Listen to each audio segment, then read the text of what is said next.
संजय गांधी, एक नाम, एक शख्सियत जो इंडियन पॉलिटिक्स में एक तूफान की तरह आया और शायद उतनी ही तेजी से चला भी गया। आज हम बात करेंगे एक ऐसी ही अधूरी उड़ान की। अक्सर ऐसा होता है ना कि इतिहास में कुछ नाम वक्त से बहुत आगे दौड़ जाते हैं और कुछ कुछ अपने ही वक्त में अपनी ही कहानियों में कहीं खो जाते हैं। संजय गांधी की जो कहानी है वो शायद इन दोनों के बीच कहीं ठहरी हुई सी लगती है। तो ये कहानी है एक ऐसे इंसान की जिसकी आंखों में ना पूरे देश का नक्शा बदलने का एक जुनून सा था, एक सपना था। लेकिन किस्मत ने उनकी अपनी ही मंजिल अधूरी छोड़ दी। हाँ, ये कहानी है संजय गांधी की।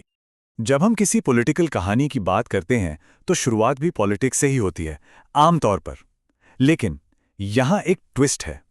संजय गांधी की कहानी वो पॉलिटिक्स से नहीं, बल्कि गाड़ियों, उनके इंजन और एक मैकेनिक बनने के सपने से शुरू होती है।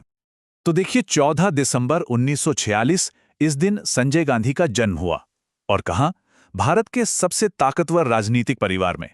एक तरफ उनके नाना, देश के पहले प्रधानमंत्री जवाहरलाल नेहरू, और दूसरी तरफ उनकी मां, जो आगे चलकर प्रधानमंत्री बनने वाली थीं, इंदिरा गांधी। ऐसे माहौल में पॉलिटिक्स से बचना लगभग नामुमकिन सा था। और बस यहीं पर इस कहानी का सबसे बड़ा, सबसे पहला कॉन्ट्रडिक्शन सामने आता है। सोचिए, एक घर जहां संसद की बातें हो रही हैं, बड़े बड़े भाषण दिए जा रहे हैं, और उसी घर में एक लड़का है जिसका दिल सिर्फ मशीनों की आवाज, गाड़ियों की रफ्तार और रेसिंग के शोर में धड़कता है। वो प्रधानमंत्री के नाती से पहले एक मैकेनिक बनना चाहते थे। लेकिन कहते हैं ना, किस्मत के खेल निराले होते हैं। मशीनों से खेलने वाले वो हाथ कब देश की सत्ता की कमान संभालने लगे, ये सफर बड़ा दिलचस्प है।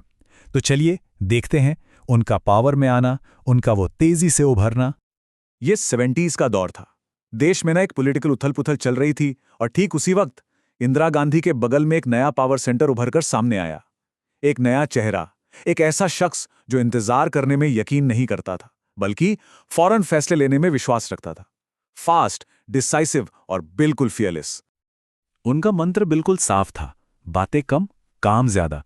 उन्होंने देश की यूथ को इकट्ठा किया और उनके जोश को ना एक एक्शन का रूप दे दिया। उनका सीधा सा मानना था कि अब देश को भाषणों की नहीं, कॉन्क्रीट रिजल्ट्स की जरूरत है। लेकिन एक्शन लेने का यही अंदाज, यही जिद उन्हें इंडियन पॉलिटिक्स के सबसे कंट्रोवर्शियल, कुछ लोगों के लिए सबसे काले अध्याय की तरफ ले गई। एक ऐसा दौर जिसने उनकी इमेज को हमेशा हमेशा के लिए बदल कर रख दिया। यही था उनका विवादास्पद दृष्टिकोण। साल था 1975। इमरजेंसी का वो दौर, जब डेमोक्रेसी पर ही सवाल उठ रहे थे। तब कहा जाता है कि पर्दे के पीछे से असली फैसले कोई और ले रहा था, और वो नाम था संजय गांधी। उनके अंडर देश ने 3 बड़े और बहुत ज्यादा विवादास्पद कार्यक्रम देखे। पहला था पॉपुलेशन कंट्रोल के लिए एक बेहद अग्रेसिव फैमिली प्लानिंग कैंपेन, जिसके तरीकों पर बहुत गंभीर सवाल उठे। फिर दूसरा, शहरों को सुंदर बनाने के नाम पर झुग्गी झोपड़ियों को हटाने का एक जबरदस्ती वाला रीसेटलमेंट प्रोग्राम। और तीसरा, एनवायरनमेंट की चिंताओं को साइड में रखकर तेजी से डेवलपमेंट करने की योजनाएं। और इन कदमों का असर ये हुआ कि पब्लिक आपस में बंट गई। एक तरफ कुछ लोगों के लिए वो एक डिक्टेटर थे, एक तानाशाह, तो दूसरी तरफ बाकी लोगों के लिए वो देश का भविष्य थे, द नेशंस फ्यूचर। इमरजेंसी का दाग तो लग गया, लेकिन उसके बाद संजय गांधी ने जो कमबैक करने की कोशिश की, वो किसी फिल्म की कहानी से कम नहीं थी। तो अब बात करते हैं उसी कमबैक की, और उस ट्रेजिक एंड की जिसने सब कुछ बदल दिया।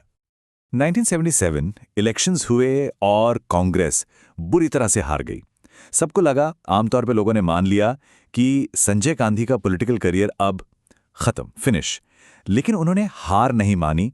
वो सड़कों पर उतरे और लोगों से फिर से जुड़ने का एक लंबा और मुश्किल सफर शुरू किया। और उनके कमबैक की रफ्तार, वो तो हैरान करने वाली थी। 1977 की इतनी बड़ी हार के ठीक 3 साल बाद 1980 तक वो न सिर्फ पॉलिटिक्स में पूरी तरह लौट आए थे, बल्कि देश के सबसे पॉपुलर यूथ लीडर बन चुके थे। Just 3 years. लेकिन फिर आई वो तारीख, 23 जून 1980। और इसमें आयरनी देखिए, जिन मशीनों से, जिस रफ्तार से उन्हें इतना इश्क था, उन्हीं में से एक ने उनकी जान ले ली। दिल्ली में सफदरजंग एयरपोर्ट के पास एक प्लेन क्रैश में उनका निधन हो गया। देश का सबसे पावरफुल युवा नेता, सिर्फ 33 साल की उम्र में इस दुनिया से चला गया। और बस यहीं पर उनकी कहानी एक ऐसे मोड़ पर आकर खत्म हो जाती है जहां से आगे कुछ था ही नहीं, एक अधूरी कहानी। तो आखिर कौन थे संजय गांधी? क्या वो एक ऐसा नाम थे जिसने अपने फैसलों से पूरे भारत को झिंझोड़ कर रख दिया, या फिर वो देश को एक नई दिशा में, एक नई रफ्तार से जगाने की कोशिश कर रहे थे? तो सवाल वही का वही है, क्या उस दिन भारत ने एक विजनरी लीडर को खो दिया था, या फिर एक विवादास्पद तानाशाही रास्ते का अंत हुआ था? शायद इसका जवाब इतिहास के पास भी नहीं है, क्योंकि उनकी ये कहानी आज भी अधूरी है।